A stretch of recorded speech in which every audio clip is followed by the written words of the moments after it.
Sí, Radio Reloj, las 11:10 de la mañana. Hermanos, hermanas, ¿cómo están? Me alegro muchísimo.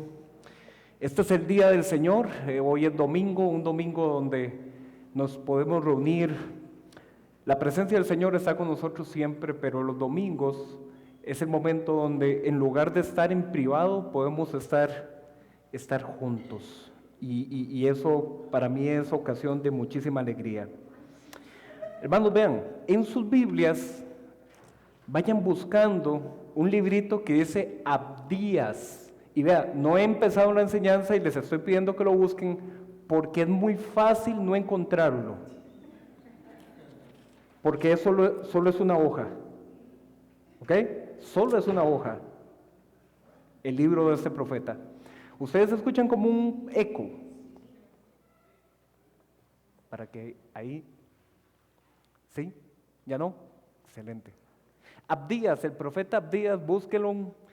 Si han venido siguiendo en sus Biblias la serie de enseñanzas que hemos venido trayendo, ya pasamos por Oseas, ya pasamos por Joel, ya pasamos por Amós, y hoy vamos a entrar a Abdías, pero es solo una hojita. Es el libro más pequeño del Antiguo Testamento, son solo 21 versículos. Entonces es muy fácil que usted, a lo mejor, ni siquiera sabía que ese libro existía. A lo mejor sabía que existía, pero nunca lo había leído, nunca lo había encontrado. Entonces tomen, les voy a dar 30 segunditos más para que porfa todos lo tengan. Hermano, mañana arrancamos un módulo virtual, se les va a mandar el enlace unos 15 minutos antes y ojalá que la mayoría de ustedes pueda estar. Vamos a ver los fundamentos del discipulado personal sobre la roca, crecer sobre la roca que es Cristo.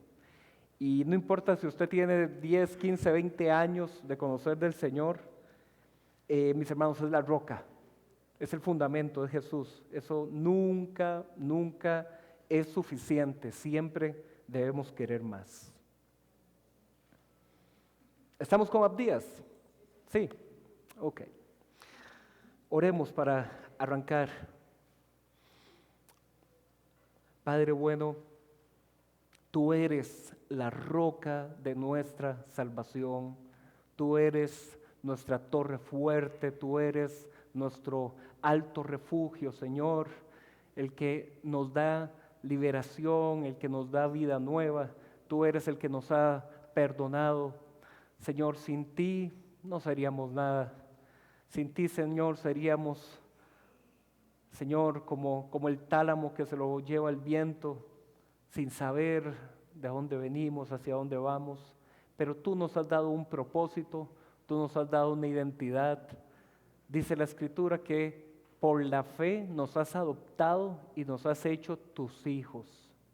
Señor, nos has quitado ese manto de pecado, nos has dado un vestido nuevo, Señor, y nos has hecho parte de tu pueblo y nos has encomendado una misión, una tarea, anunciar las maravillas de tus obras, anunciar, proclamar de día en día, Señor, tus bondades, tus misericordias, cómo nos tratas, Señor, con gracia.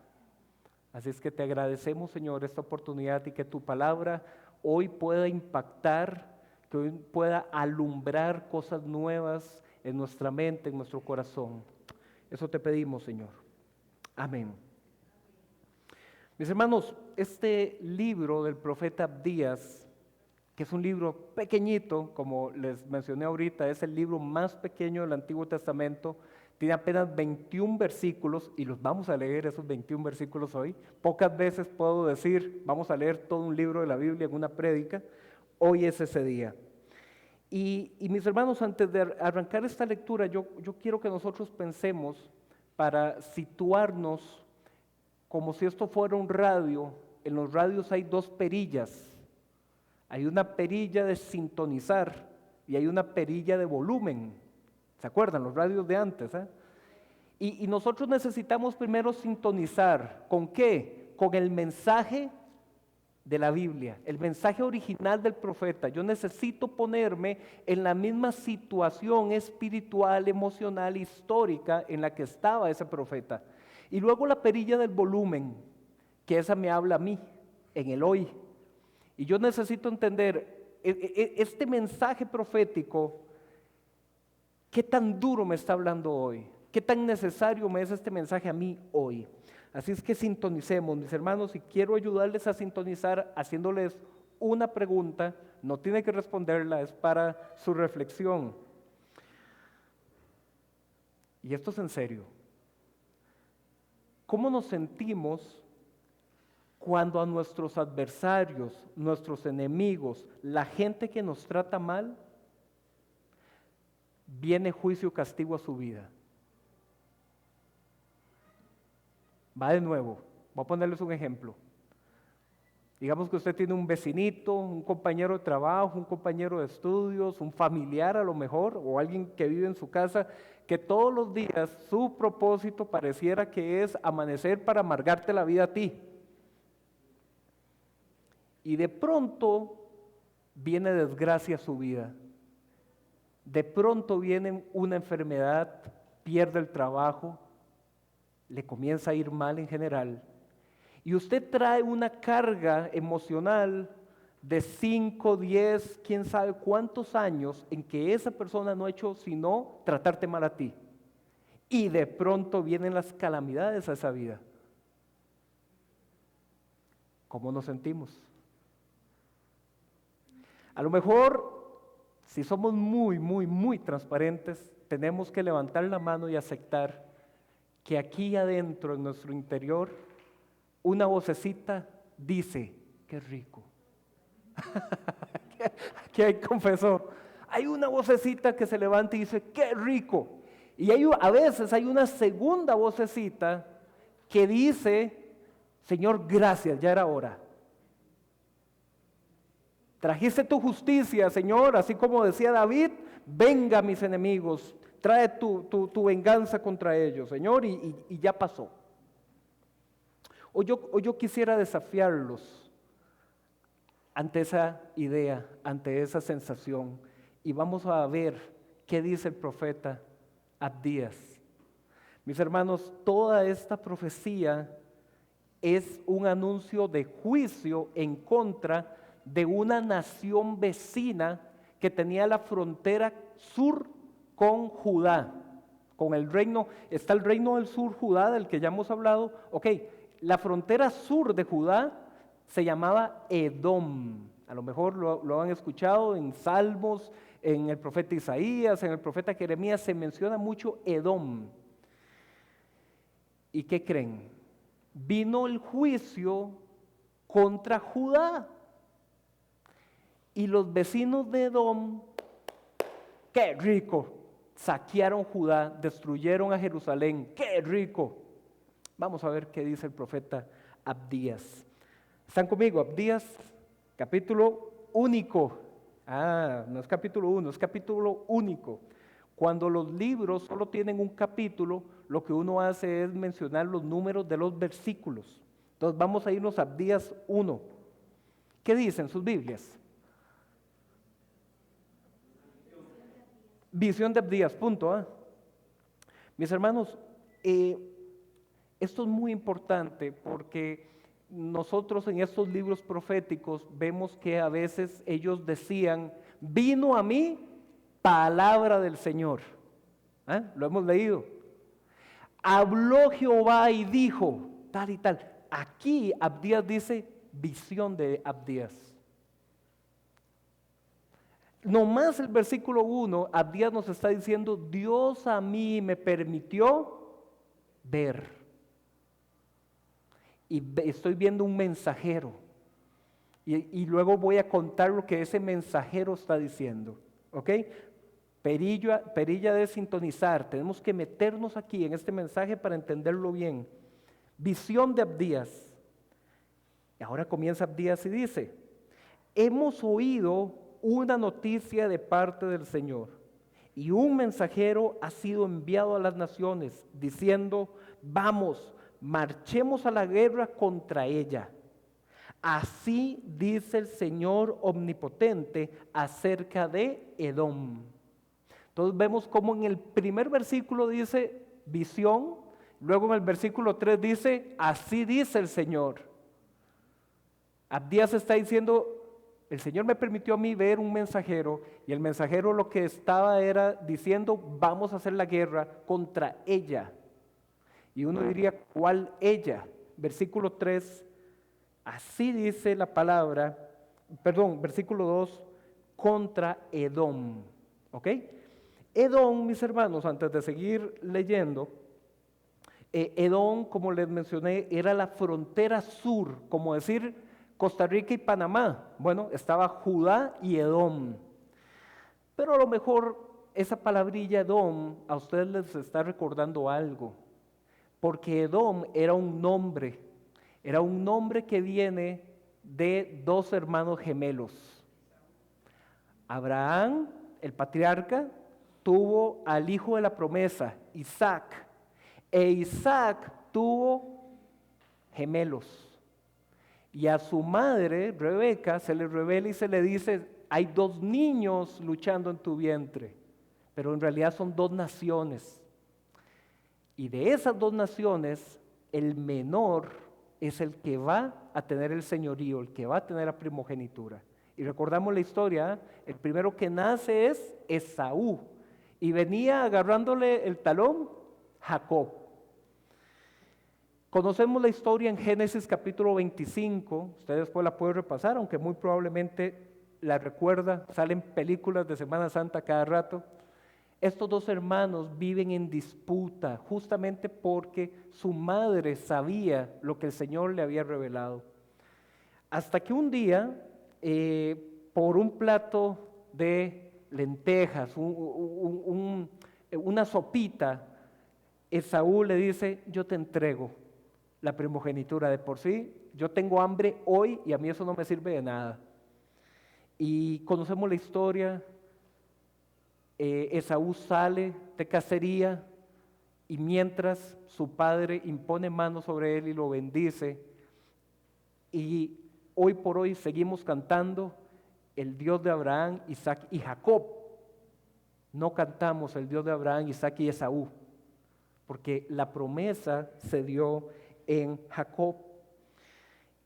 ¿Cómo fue la reacción de Esaú? Yo lo mato.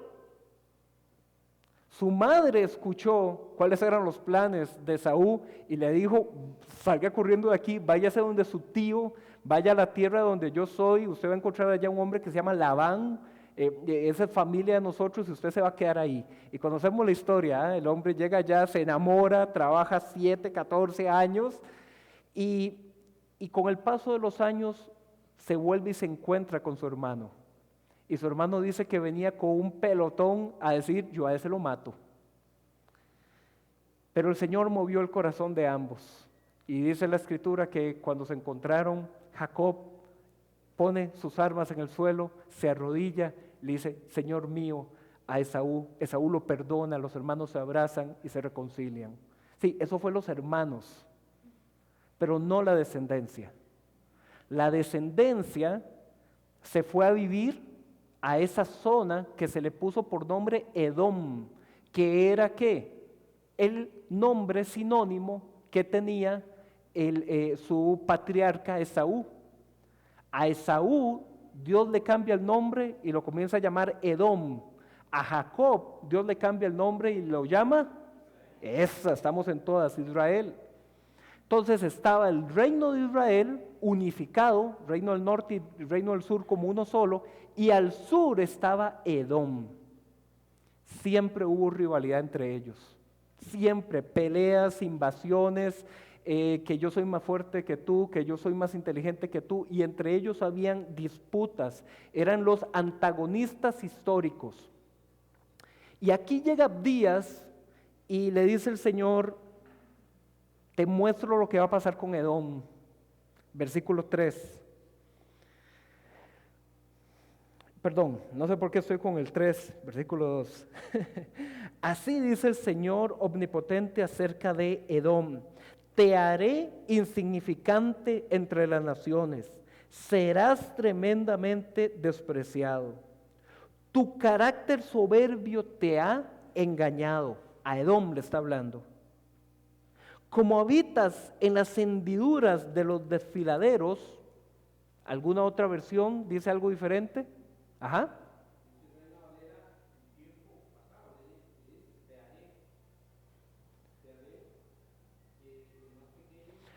No, no, en la parte donde dice habitas o vives. El 3.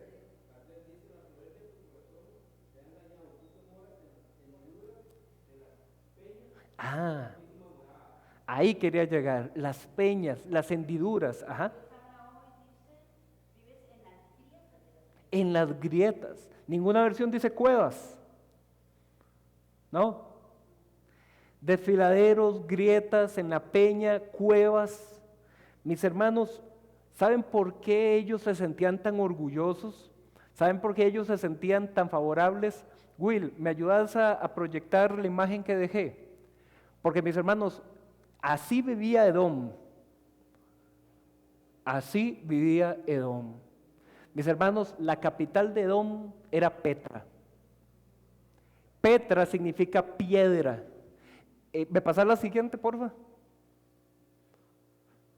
Ellos vivían ahí literalmente en las hendiduras, en la peña, en las cuevas. Eso, mis hermanos, que es patrimonio de la humanidad, eso es de las maravillas del mundo, ¿verdad? Es un lugar turístico, pero para ellos era una fortaleza militar. Mientras los pueblos como Jerusalén tenían que levantar muros para proteger, ellos decían, ¿cuál muro ni que nada? Yo estoy en la montaña, a mí nadie me toca. Cavernas, muy buena traducción también. Entonces ven cómo ellos vivían. Entonces, ¿cómo cree que se sentía esa gente, Edom? ¡Ja! Ustedes hablan del monte de Sión, por favor, ¿cuál monte de Sión? ¿No ve cómo yo vivo? Y militarmente ellos tenían entonces una estrategia porque eran pasadizos y entonces ellos no necesitaban tener un gran ejército que saliera al combate. Ellos más bien le decían a los enemigos, venga papá, arrímese aquí a ver cómo le va. ¿Ve? Entonces ellos se sentían muy fuertes y volvamos a leer el versículo 3. Tu carácter soberbio te ha engañado, como habitas en cavernas, cuevas, peñascos, desfiladeros, en la altura de tu morada te dices a ti mismo, ¿quién podrá arrojarme a tierra? Y ahí se levanta la voz de Dios que dice, yo. No un hombre, Dios puede llevarte a tierra. Verso 4. Pero aunque hueles a lo alto como un águila y tu nido esté puesto en las estrellas, de allí te arrojaré, afirma el Señor. Mis hermanos, Edom y su soberbia. Edom, y repito, sintonicemos con la perilla. Está hablando de Edom, pero mis hermanos, es la iglesia para nosotros hoy. Ellos tenían su confianza, tenían su orgullo en su fuerza, en su fortaleza, en cómo ellos vivían. ¿Pueden ver la siguiente, por favor? Ok, así vivían, y creo que hay una más donde se ve gente. La primera donde se ve gente. Porque ahí uno lo ve, es una imagen, pero cuesta dimensionar. Pero vean qué grande que era, ¿ok? Realmente era muy grande. Gracias, las pueden quitar ya.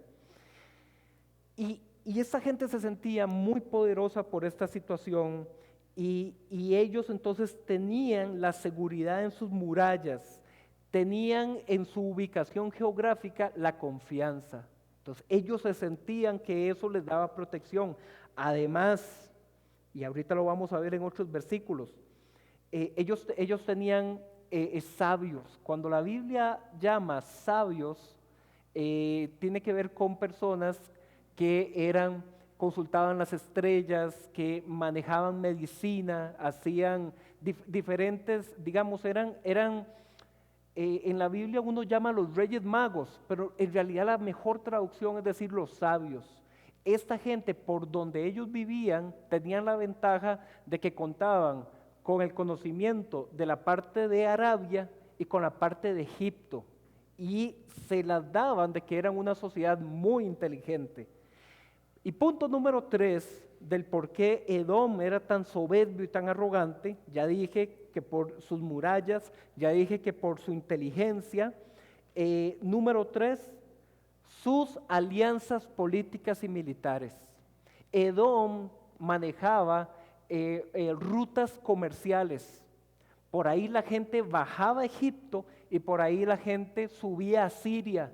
Entonces era un lugar de mucho comercio y ellos tenían tratados comerciales con sus vecinos. Entonces ellos estaban confiados. Vivimos en una muralla. Mis gobernantes son súper inteligentes y además de eso, mis vecinos no me quieren invadir porque son mis aliados económicos. O sea, Edom, papá, con permiso, ¿ah? Versículo 5. Versículo 5. Si vinieran a ti ladrones o saqueadores nocturnos, no robarían solo lo que les bastara, pero tú, como serás destruido, si vinieran a ti vendimiadores, es decir, los que recogen las uvas, no dejarán algunos racimos, pero ¿cómo registrarán a Esaú? ¿Cómo rebuscarán sus escondrijos? Hasta la frontera te expulsarán tus propios aliados, te engañarán y dominarán tus propios amigos. Los que se sientan a tu mesa te pondrán una trampa. Es que Edom ya no tiene inteligencia. Dios le da al profeta Abdías justamente todas las joyas de la abuela. Esta gente se siente muy fuerte porque vive en murallas, por sus alianzas comerciales y por su inteligencia. Todo eso lo voy a quitar. El juicio vendrá sobre todo eso.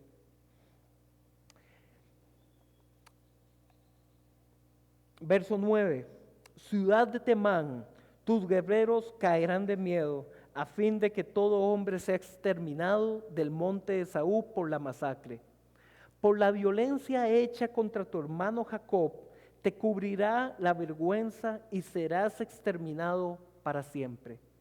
Como les mencioné hace un rato, ¿por qué dice tu hermano Jacob? Porque desde esos gemelos, Esaú y Jacob, ahora que está hablando de su descendencia, Dios por medio de Abdías le está diciendo, ¿cómo es posible que ustedes se alegren y se sientan bien porque a tu hermano Jacob le vaya mal? Verso 11. En el día que te mantuviste aparte, en el día que extranjeros llevaron su ejército cautivo, cuando extranjeros entraron por su puerta y sobre Jerusalén echaron suerte, tú eras como uno de ellos. Mis hermanos, lo que aquí se está hablando es la invasión de Babilonia sobre Jerusalén. Eso se fecha alrededor del 587 antes de Cristo. Y el profeta Abdías le dice a los de Edom, les dice, ese día, cuando un ejército extranjero vino en contra de Jerusalén, tú eras como uno de ellos. Vamos a irnos un poquito atrás, no pierdan Abdías, porque es solo una hojita, no me pierdan Abdías. Vamos a irnos a Segunda de Reyes, capítulo 25, para ver de qué día es que aquí el profeta les está recordando. Segunda de Reyes, capítulo 25, por favor.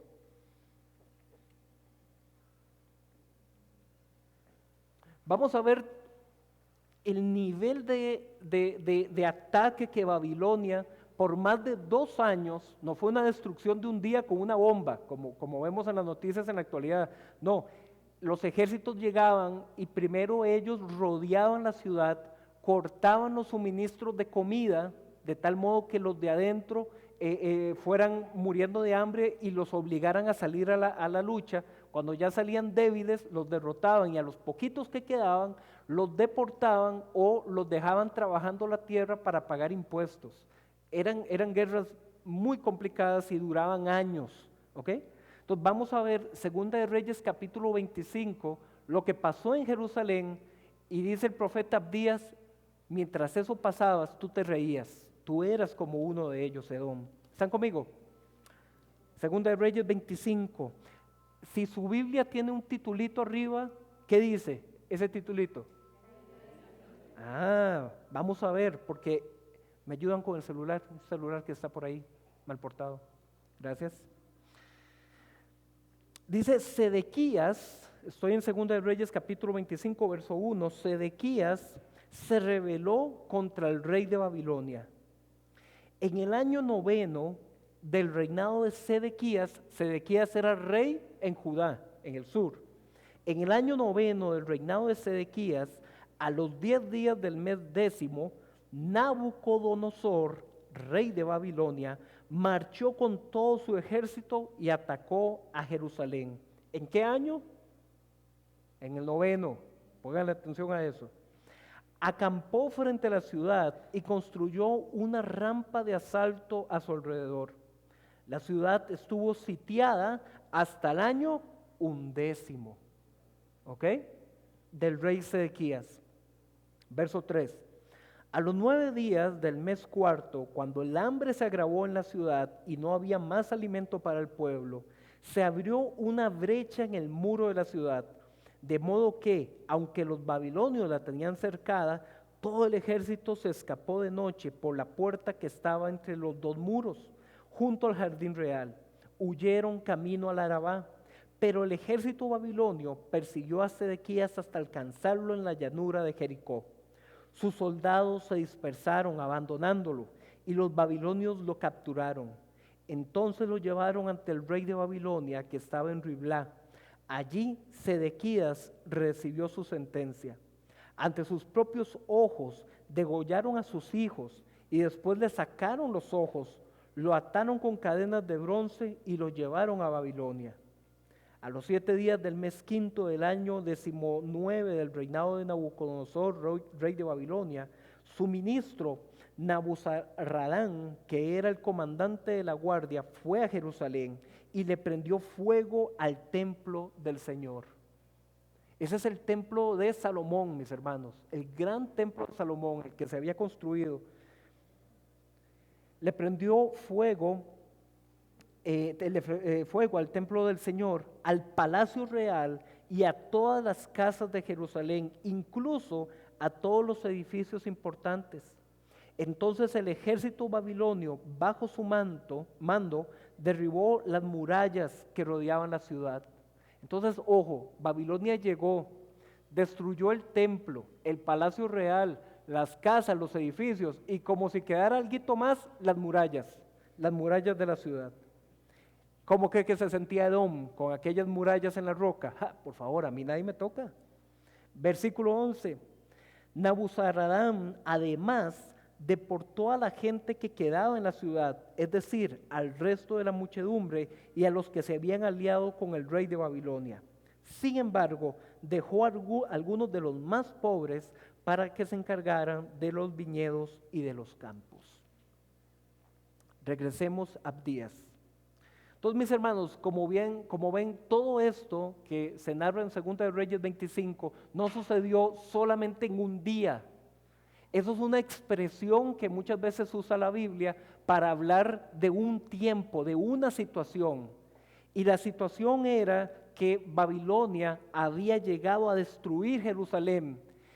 Y la actitud de los vecinos, en lugar de apoyar a su hermano Jacob, fue más bien decir: qué rico que los destruyan. Esto era lo que yo estaba esperando, porque ustedes nos quitaron la primogenitura, porque la promesa de Dios era sobre nosotros. Qué rico que ahora es Babilonia el que los está destruyendo.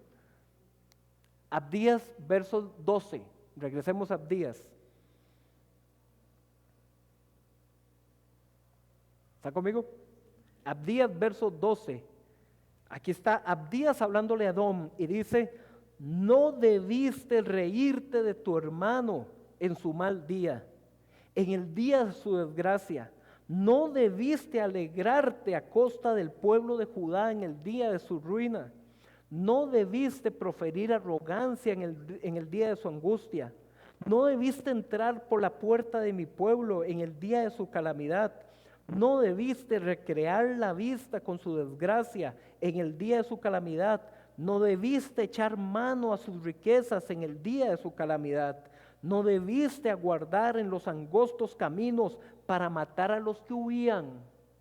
Ojo, la gente salía huyendo de Jerusalén hacia Egipto y en el medio de eso está Edom. Nada, ¿cuál huir? Venga, los matamos también. No debiste hacerlo. No debiste entregar a los sobrevivientes en el día de la angustia. Versículo 15. Porque cercano está el día del Señor contra todas las naciones. Edom, como hiciste, se te hará.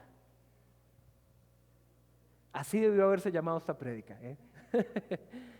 Como hiciste, se te hará, que es una forma, ¿se acuerdan la ley del talión? Ojo por ojo y diente por diente.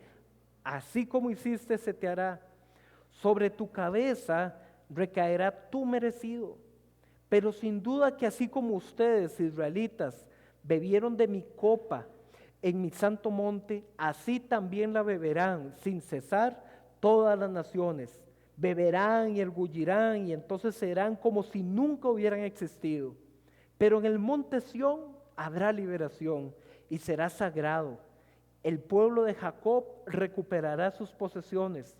Los descendientes de Jacob serán como fuego y los de José llama. Pero la casa real de Saúl será como estopa. Le pondrán fuego y la consumirán, de tal forma que no quedará sobreviviente entre los descendientes de Saúl. El Señor lo ha dicho. Mis hermanos, viene Abdías hablando en contra de Edom y de pronto da una palabra ¿de qué? De esperanza. Y dice, Edom, ustedes van a ser destruidos, pero mi pueblo Judá y mi pueblo José, que representa las tribus del norte, ellos sí van a recuperar la tierra. Marito, dime. Estos versículos, y aprovecho ahí, pensé que me ibas a preguntar otra cosa para aprovechar el siguiente comentario. Mis hermanos, estos versículos y los que siguen representan un reto de interpretación, porque pueden surgir tres alternativas de interpretación con lo que acabo de leer y lo que voy a leer a continuación. Lo que acabo de leer es que dice, Edom va a ser destruido y no va a quedar descendencia. Pero Judá y José, que representa el reino unificado de Israel, ellos van a recuperar la tierra, ellos van a volver al monte de Sión, el monte será sagrado y desde ahí reinarán. Esto representa un reto de interpretación porque históricamente se le han dado tres diferentes interpretaciones. Una interpretación es que eso ya pasó, ¿ok? Y ahorita les voy a contar un poquito de esa historia, de que eso ya pasó. Otra interpretación es una interpretación que podemos llamar más espiritual profética, que es decir, sí, la descendencia de Jacob recuperó la tierra en Jesús y es la iglesia, ¿ok? Y para eso nos podemos ir al libro de Hebreos, para eso nos podemos ir al libro de Gálatas, y ahí vamos a ver que nos habla de eso, de que como la iglesia, los gentiles, somos ese pueblo que ha sido injertado en el olivo silvestre, ¿ok? Pero hay una tercera interpretación que suele ser la más popular, no significa que sea la correcta, es la más popular, que dice que no, que nada de esto ha pasado. Y que entonces el pueblo de Israel está esperando recuperar plenamente esa tierra. Y mis hermanos, esta no es la única, pero es una de las causas que motiva las incesantes guerras que hay en ese sector. Porque en ese sector, estas tierras de las que yo voy a hablar ahorita, Israel no las tiene, sino que está por ahí metida la franja de Gaza, está luego al otro lado del río Jordán, lo que se conoce como toda la zona de Jordania, ¿ok? Toda la zona palestina. Y entonces ese pueblo en el hoy, siglo XXI, lee versículos como los que voy a leer ahorita y ellos llegan y dicen, esa gente está ocupando mi tierra. Y hay disputas, y hay guerras, y hay muertes, lo vemos en las noticias. Entonces, mis hermanos, históricamente se han dado tres interpretaciones. Una interpretación es, hermanos, esto Abdías lo dijo en el siglo sexto, entre sexto y quinto antes de Cristo. Esto ya pasó, tranquilos. Esto de la Biblia y lo que está pasando en la actualidad no hay relación. Segunda opción, hermanos, tranquilos, esto ya pasó. Esto pasó en Cristo Jesús. Jesús le dijo a sus discípulos, la ley y los profetas hablan de mí. Y en la cruz Jesús dijo, todo se ha cumplido. Tranquilos, hermanos, esas palabras que ya pasó. Pero luego hay una tercera alternativa de los que dicen, nada ya pasó, yo tengo que conquistar la tierra. Voy a leer y ustedes juzgan. Versículo 19. Los del Negev, que era una zona desértica que quedaba cerca de Edom, dice, poseerán el monte de Saúl, Petra, ¿ok? Lo poseerán. Y los de la Cefela poseerán Filistea, Filistea la franja de Gaza. Los israelitas poseerán los campos de Efraín, las tribus del norte, y de Samaria, que era la capital de las tribus del norte. Y los de Benjamín, reino del sur, poseerán Galaad, que es el actual Israel también. Verso 20, los exiliados, este ejército de israelitas que viven entre los cananeos, poseerán la tierra hasta Sarepta. Tal vez ustedes se acordarán que una mujer de Sarepta, que le decía a Jesús, sana mi hija, bueno, es ese lugar. Dice, poseerán las ciudades del Negev, y los libertadores subirán al monte de Sión para gobernar la región montañosa de Saúl. Y termina el libro de Abdías diciendo, y el reino será del Señor. Amén, aleluya. ¿Ok? Entonces, mis hermanos, estos últimos versículos, y ya vieron que el libro es chiquitico pero matón, ¿ah? Chiquitico pero matón, este profeta Abdías. Estos últimos versículos nos ponen a nosotros delante de un reto de interpretación.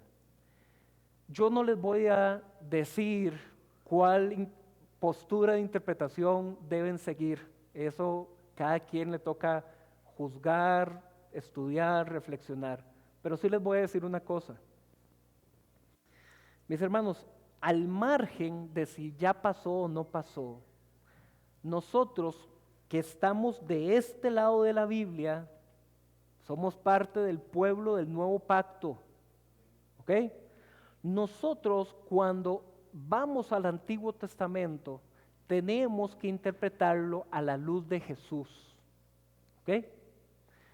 Mis hermanos, Jesús en la cruz, cuando Jesús grita, todo se ha cumplido. Se le presenta después a sus discípulos, conocemos la historia, el domingo de resurrección, pero después, a los meses, hay un evento que a veces pasa desapercibido, que es lo que se conoce como el primer mártir de la historia cristiana, en el libro de los Hechos. Cuando Esteban dice que él predicaba, hacía milagros por el poder del Señor, y cuando a él lo van a matar, él dice, el cielo está abierto, y yo veo el trono de Dios, y veo a nuestro Señor que está a su diestra reinando. ¿Ok? Mis hermanos, Jesús, cuando nosotros decimos que es Señor de señores, que es Rey de reyes, lo que estamos diciendo es Jesús ya es Rey, ya lo es.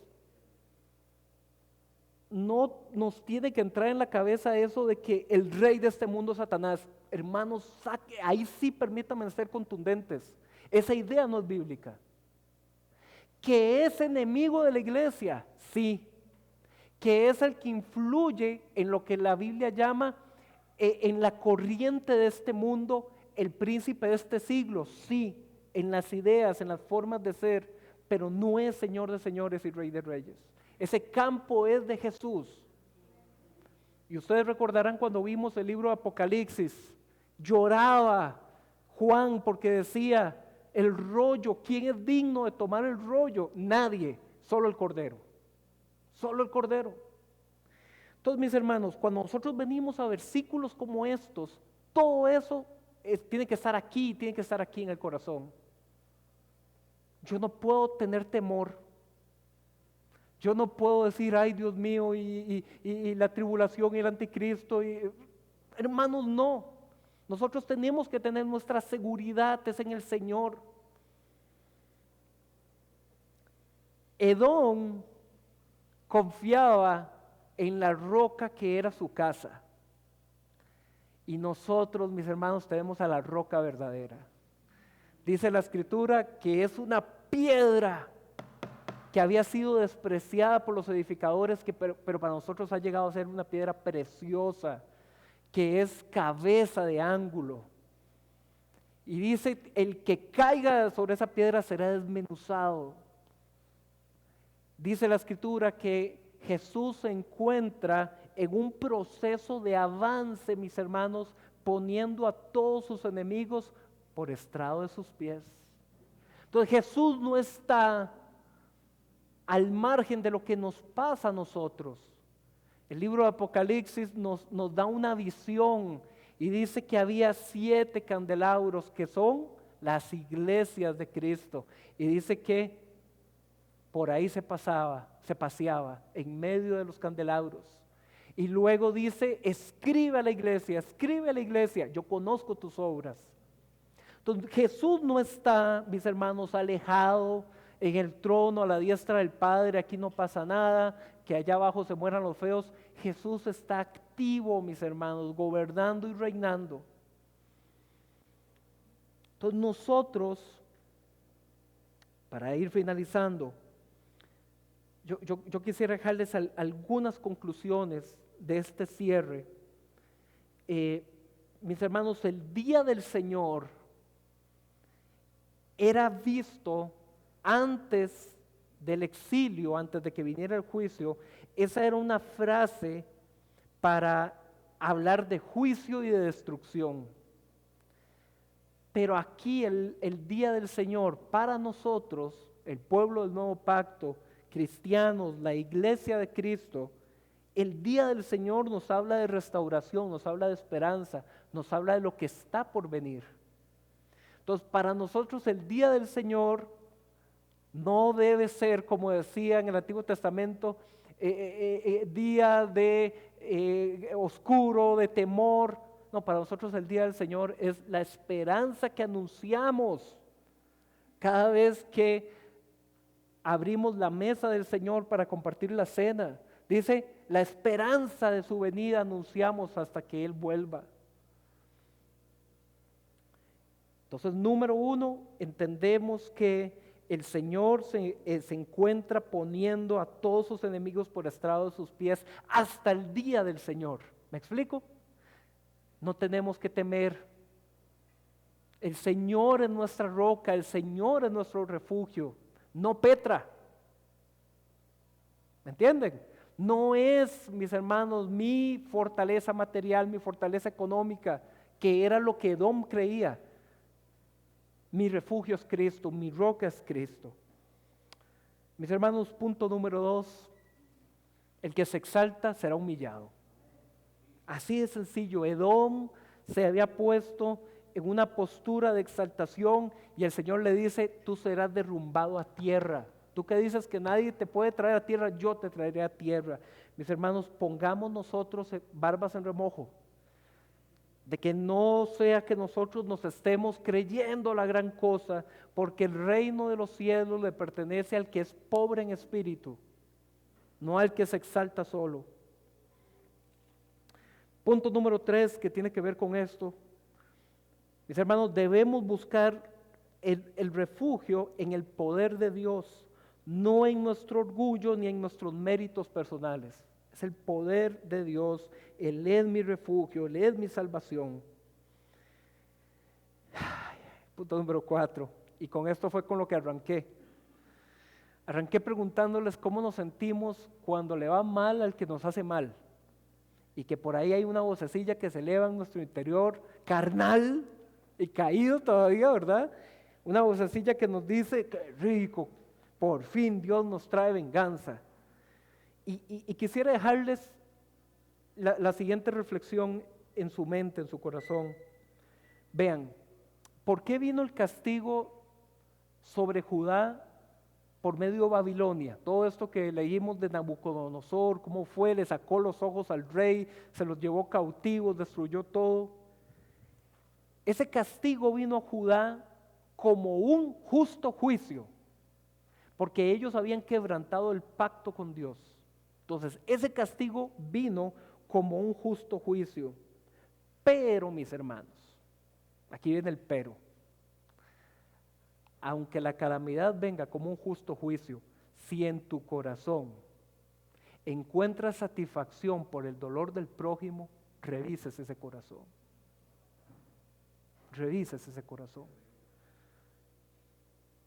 Si nosotros, como yo estaba muy chiquitillo, pero me acuerdo de cada cosa que uno escuchaba. ¿Se acuerdan el huracán César? ¿Se acuerdan? Aquí destruyó mucho en Costa Rica, pero en Nicaragua fue una cosa impresionante lo que destruyó ese huracán. Y yo me acuerdo gente, nadie me lo contó, lo escuché, gente que decía, sí, es que ahí son muy malos. Y Dios protegió a Costa Rica y a ellos no. Hace unos años escuché también a alguien que se atrevió a decir, ¿se acuerdan que hubo un fuerte terremoto en Chile hace unos años? Eso fue antes de la pandemia. Y que entonces se dijo que podía haber un maremoto que atacara Punta Arenas. ¿Se acuerdan de eso? Hace unos años. Okay. Pues un hermanito se atrevió a llegar y decir, tranquilos, yo ya fui a ungir la costa y en Punta Arenas no va a pasar nada. Al norte y al sur que pase, aquí no, tranquilos. Mis hermanos, eso es mentalidad Petra, ¿me entiende? Nosotros tenemos, mis hermanos, que tener el corazón de Dios. La Escritura dice que el Señor es paciente y misericordioso, no queriendo que nadie venga a condenación, sino que se salven. Y nosotros a veces, mis hermanos, coqueteamos con la idea de que qué rico que le pase eso a aquel o a aquella o a ese pueblo. Porque esos sí son malos, nosotros no, eso sí. Entonces, mis hermanos, yo quisiera dejarle esa idea en su pensamiento. Nosotros no podemos, aunque sea un justo juicio de Dios, alegrarnos por el dolor del prójimo. No podemos, mis hermanos. El Espíritu de Dios en cada uno de sus hijos tiene que llevarnos, mis hermanos, a tener un corazón nuevo, como dice la Escritura, no alegrarnos del mal. Que sea el Señor el que tome el juicio en sus propias manos, que sea Dios el que se encargue de elegir el tiempo y el tipo de castigo que va a traer, no mis manos. ¿Ok? ¿Qué les parece si cerramos alabando al Señor? Hoy hemos